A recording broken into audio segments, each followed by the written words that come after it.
አንድ ማሂር የተባለ ነጋዴ ይኖር ነበር። ይህ ነጋዴ ሚስትም ልጆችም አልነበሩት። ንግዱ ላይ ትርፋማ የሆነ ሰዎች የሚያምኑት ጥሩ ሰው ነበር። አንድ ቀን የሐጅ ወር ይደርስና ሐጅ ለማድረግ ይፈልጋል። ሰዎች እሱ ዘንድ የተዉት ብዙ ንብረትና የሱ ንብረት ነበር። እሱን የት እንደሚያደርገው ግራ ይገባዋል።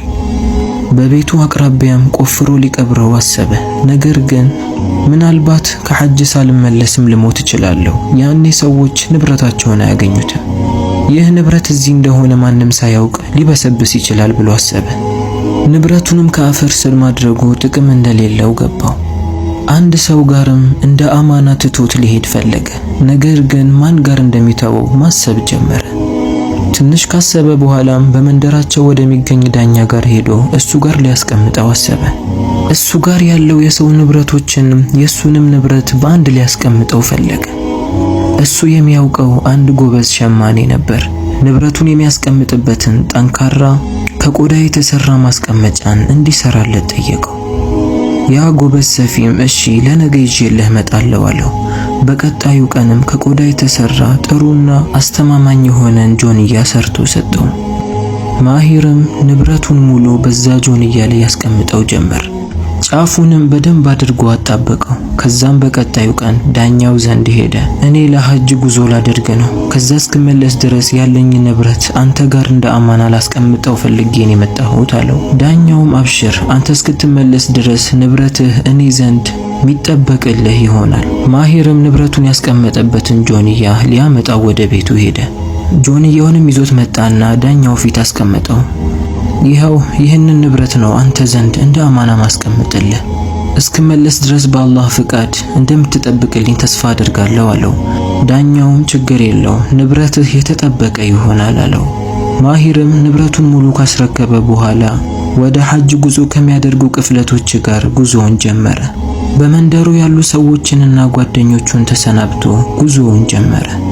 ማታ ላይም ያዳኛ ማሂር የሰጠውን ጆንያ ከፍቶ በውስጡ ያሉ ንብረቶቹን ሊያይ ፈለገ። ጆንያውን አውጥቶ ሲመለከተው የተጣበቀና የተሰፋ ነበር። ለመክፈት ቢታገለው በኋላ ላይ እንደነበረው ለመመለስ ያስቸግረዋል። ዳኛውም ወዲያውኑ አንድ ሐሳብ መጣለት። አንድ ጎበዝ የሆነ ሰፊን ጠርቶ እሱን ሊያስከፍተውና ወደ ነበረበት እንዲመልስለት ፈለገ። እሱ ዘንድ ካሉ አንድ ሰውን ጠራና ጎበዝ ሸማኔን ይዘህልኝና አለው። ያ ሰውን በታዘዘው መሰረት ጎበዝ ያለውን ሸማኔ ይዞለት ዳኛው ዘንድ ይመጣል። ዳኛውም ሸማኔውን በተመለከተው ጊዜ እንዲህ አለው፣ እኔ ዘንድ አንድ ጆንያ አለ። ይህ ጆንያ ውስጡ ላይ የምፈልገው ንብረት አለ። ያንን ጆንያ እንድትከፍትልኝ ነው የምፈልገው አለው። ነገር ግን ከከፈትክልኝ በኋላ እንደነበረው መመለስ ትችላለህን ብሎ ሰፊውን ጠየቀው። ሰውየውም አዎ ችግር የለውም ዳኛ ሆይ ወደ ነበረበት መልስልሃለሁ አለው። ዳኛውም በልሺ ክፈተው አለው። ሰውየውም ቀስ እያለ ያንን ጆንያ ይከፍተው ጀመር። ከፍቶም ከጨረሰ በኋላ ዳኛው ጥሩ አድርገሃል፣ አሁን ሂድ፣ ነገ ጠራህና ወደ ነበረበት ትመልስልኛለህ አለው። ከዛም ዳኛው ጆንያ ውስጥ ያሉ ንብረቶቹን ሁሉ ያወጣቸው ጀመር። ሁሉንም ንብረት አውጥቶ ከጨረሰ በኋላ ውስጡን በድንጋይና በተለያዩ ነገራቶች ይሞላው ጀመር። ጠዋት ላይም ሸማኔውን ጠራውና ወደ ነበረበት ይህንን ጆንያ መልሰው አለው። ሰውየው እሺ ችግር የለውም ዳኛ ሆይ ያለና ያንን ጆንያ መስፋት ጀመረ። ጊዜ ወስዶ በደንብ ይሰፋውና ያሳምረው ጀመር። ሰርቶም ከጨረሰ በኋላ ለዳኛው ይሄው ጨርሻለሁ አለው። ዳኛውም ሲመለከት ማመን አቃተው። ሰውየው አሳምሮና መጀመሪያ እንደነበረው አድርጎ ነበር የሰፋው። ሰፊውን አመሰገነውና ለስራው ጥሩ ደሞዝን ከፈለው። ከወራት በኋላም ማሂር ከሐጅ ጉዞ ይመለሳል። ከጉዞ ተመልሶም ቤት ገብቶ ትንሽ ረፍት አድርጎ ከሰዎች ጋር ከተገናኘ በኋላ ዳኛው ጋር ንብረቱን ፈልጎ ይሄዳል። ንብረቴን በአግባቡ እንደጠበቅክልኝ ተስፋ አደርጋለሁ አለው። ዳኛውም አዎ ንብረትን በአግባቡ ጠብቄልሃለሁ አለው። ከዛም ዳኛው ጆንያውን ካስቀመጠበት ቦታ አውጥቶ ለማሂር ሰጠው። ማሂርም ጆንያውን ሲመለከተው በጣም ደስ አለው። ዳኛውን አመስግኖ ወደ ቤቱ ይዞት ሄደ። ነገር ግን እዛ ጆንያ ላይ የተለየ ክብደትን ተመልክቶ ነበር። ዳኛው አጭበረበረኝ እንዲህ እያለ ውስጡ ላይ ይመላለስ ጀመር። ከዛም ጆንያውን ከፈተውና ውስጡን ሲመለከተው ማመን አቃተው። እሱ ያስቀመጠው ሙሉ ንብረቶች አልነበሩም። እንደውም በሱ ቅያሪ ድንጋዮችና የተለያዩ ዕቃዎች ነበሩ። እንዴት ዳኛ ሆኖ አምኜ ንብረቴን ሰጥቼው እንዴት ይክደኛል እያለ ማሂር ባየው ነገር ይናደድ ጀመር። ዳኛውም ጋር ሄዶ ሊጠይቀው ፈለገ። ወዲያውኑ ዳኛው ጋር ሄደና እኔ የሰጠሁህን ንብረት ቀይረህ ለምንድነው በድንጋይ ሞልተህ የሰጠኸኝ ብሎ ዳኛውን ጠየቀው። ዳኛውም ምንድነው የምታወራው? ጆንያውን በሰጠኸኝ መልኩ አስቀምጬልሃለሁ። ስትመጣ አውጥቼ የሰጠሁህ ምንም ያደረኩት ነገር የለም። ምናልባት አሁን አንተ ራስህ ሄደህ ቀይረህ ሊሆን ይችላል ይዘህ የመጣኸው። ዳኛ ሆኜ እንዴት እንደዚህ ትለኛለህ አለው። ማሂርም የሰጠሁህ እኮ ብዙ ወርቆችና ንብረቶችን ነው። በሱ ቅያሪ እኮ ድንጋይን ያገኘሁት። ይህ እንዴት ሊሆን ይችላል አለው። ዳኛውም እኔ አይመለከተኝም፣ ለዚህም መልስን ላገኝልህ አልችልም። ምክንያቱም አምነህ ንብረትህን ሰጠኸኝ፣ እኔም አምኜ ተቀበልኩ። ንብረትህን ስትመጣ አስረከብኩ። ምንም ያደረኩት ነገር የለም። ንብረትህን ባስቀመጥኩልህ እንዴት እንደዚህ ትናገረኛለህ እያለ ማሂርን ይቆጣው ጀመር። ማሂርም ዳኛው ንብረቱን እንዲመልስለትና እንዲያምንለት ብዙ ተከራከረው። ነገር ግን ስላልቻለ ዳኛው በሰራው ነገር አዝኖ ወደ ቤቱ ይመለስ ጀመር። ከሱ ንብረት በላይ የሰው ንብረት እሱ ዘንድ ተቀምጦ ስለነበር ምን እንደሚያደርግ ግራ ገብቶታል። ለሰዎቹ ምን እንደሚላቸውም አያውቅም። ምናልባት መፍትሄን ካገኘሁ ብሎ ዋናው መሪ ጋር ለመሄድ ወሰነ። መሪው ጋርም ገብቶ ታሪኩን ሙሉ ይነግረው ጀመር። መሪውም ይህንን ሲሰማ በጣም ተገረመ። እንዴት እንደዚህ ሊያደርግ ይችላል? ማሂርም እኔ የሚያስገርመኝ እኮ እሱ ነው። ዳኛ ሆኖ እንደዚህ ያደርገኛል ብዬ አልጠበቅኩም ነበር አለው። መሪውም በቃ አንተ ሂድ፣ እኔ ጉዳዩን አጣራለሁ አለው። ከዛም መሪው ስለ ጉዳዩ ማሰብ ጀመረ። ማን እውነተኛ እንደሆነም ለመለየት ፈለገ። አንድ አማካሪውንም ጠራና እንዲህ አለው፣ ነገ ዳኛው እኔ ዘንድ እንዲመጣ አደርጋለሁ። ሁለታችን ቁጭ ብለን እያወራን ባለንበት ሰዓት አንተ የተወሰነ እሳትን ዕጣን አድርገህበት ይዘህ ትመጣለህ። ከዛም እኛ ከተቀመጥንበት ስር ባለው ምንጣፍ ላይ ሳታስበው ትጥለዋለህ። እኔም እቆጣሃለሁ፣ እንዴት እንደዚህ ታደርጋለህ እያልኩም እናገርሃለሁ። አንተም ይቅርታ ሳላስበው ነው እያልክ ታወራለህ። የዳኛውን ሐሳብ ሙሉ ለሙሉ መስረቅ አለብን አለው። ዳኛውም ለማሂር ቀጥሎ እንዲህ አለው፣ አንተም በዛ ቦታ ላይ ትሳተፋለህ። ነገር ግን አንተ እንዳለህ ማወቅ የለበትም። ተደብቀህና ተሸፍነህ ግባ አለው። ማሂርም እሺ አለ። በቀጣዩ ቀንም መሪው ዳኛው እሱ ዘንድ እንዲመጣ ያደርጋል። ዳኛውም መሪው በፈለገው መሰረት እሱ ዘንድ ይሄዳል። ከዛም መሪው ለዳኛው ዛሬ ለምን እንደፈለኩ ታውቃለህ እንዴ ብሎ ጠየቀው። ዳኛውም አረን ያላውቅም፣ ለምንድን የፈለጋችሁኝ ብሎ ጠየቀው።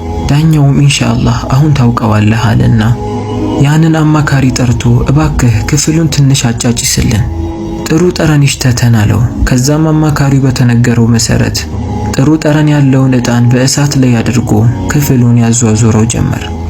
ከዛም ያ እሳት ከእጁ ላይ ይወድቅና ምንጣፉን ያቃጥለዋል።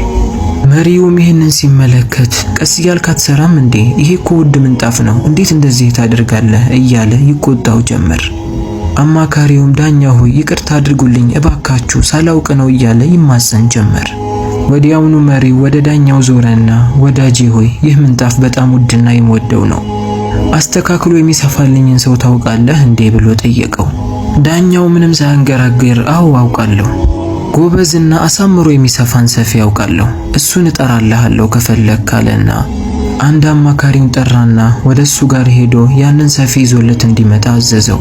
የታዘዘውም አካል በታዘዘው መሰረት ያንን ሰፊ ይዞት ይመጣል። ያም ሰፊ ወደ እነሱ ጋር በገባ ጊዜ ሰላምታን አቀረበላቸው። መሪውም ሰላምታውን ከመለሰለት በኋላ ይህ የምትመለከተው ምንጣፍ አሁን እሳት ነክቶት ተቃጥሏል፣ በጣም ውድ ነው የገዛሁት፣ ወደ ነበረበት ልትመልስልኝ ትችላለህን አለው። ሰፊውም አዎ መሪ ሆይ አስተካክልላችኋለሁ አለው። መሪውም እንደዛ ከሆነ ጥሩ፣ ነገር ግን በምን ላምንህ እችላለሁ? በኋላ ቢበላሽብህስ?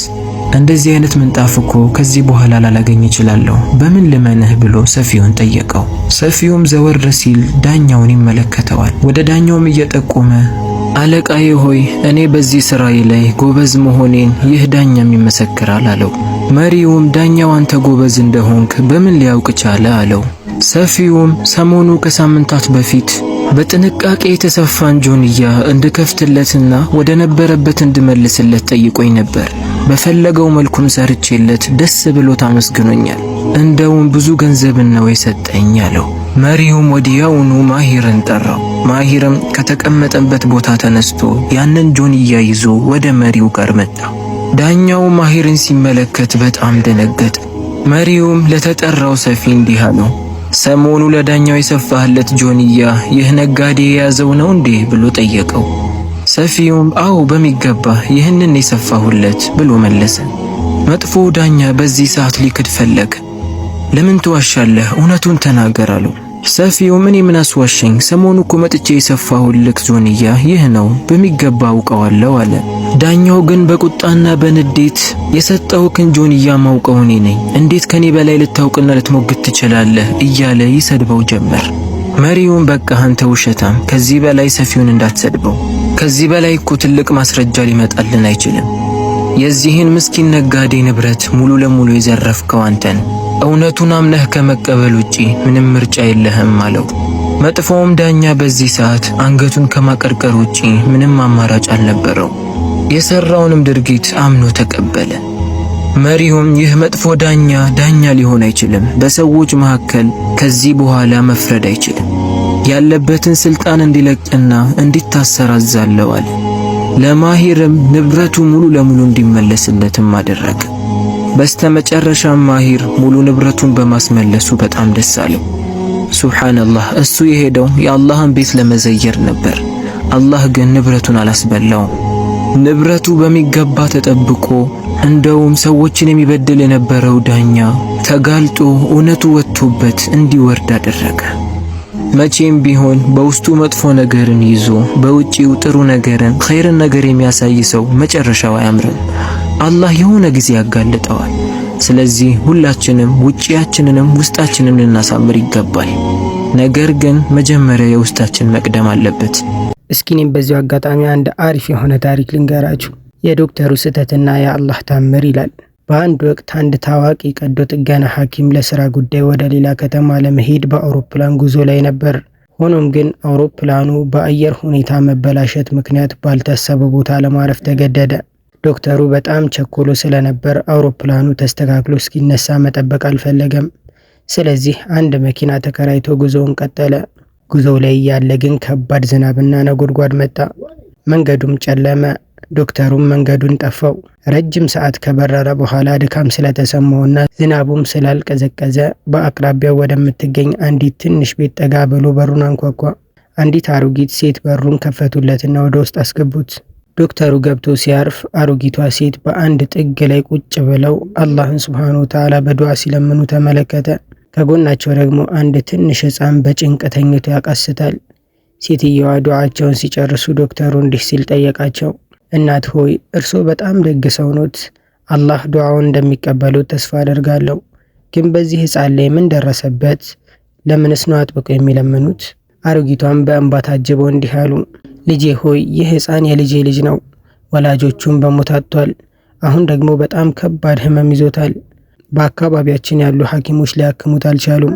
ይህንን ሕፃን ሊያክም የሚችለው ዶክተር ኢሻን የተባለ አንድ ታዋቂ ሐኪም ብቻ ነው። እሱ ደግሞ በጣም ሩቅ ነው ያለው አሉኝ። እኔ ደግሞ አቅም የለኝም። ይህንን ሕፃን ይዤ ወደዛ መሄድ አልችልም። ስለዚህ ወደ አላህ ዱዓ አደረኩ። አላህ መንገዱን እንዲያመቻችልኝና ዶክተሩን ወደኛ እንዲመጣልን ሁልጊዜ ለምነዋለሁ። ዶክተሩ ይህንን ሲሰማ እንባውን መቆጣጠር አልቻለም።